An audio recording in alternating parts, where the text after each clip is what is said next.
New education trust fund budget is making its way to the Senate after a near unanimous vote from the House. Joining us live is News 4's Will Polston. He's got some details on the budget. Will, what can you tell us? Yeah, good evening, Kinsley. If passed, this budget could really set the tone for Alabama education.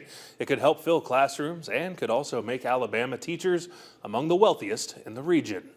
We have a lot of students that deserve quality education and qualified individuals. And so we need those qualified individuals, especially. A $9.3 billion education trust fund budget was just passed through the Alabama House of Representatives. The budget would give teachers and staff a 2% raise and raise starting salaries in the state, making Alabama home to the wealthiest teachers in the Southeast.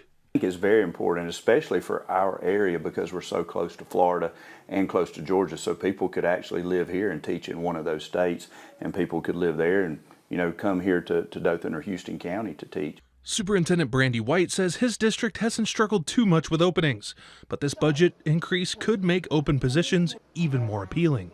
We may have a lot of our veteran teachers retire after next year, so hopefully this increase for first-year teachers will encourage more teachers to enter the field. In addition, State Superintendent Dr. Eric Mackey is also asking for bonuses for special needs teachers to recruit and retain more educators.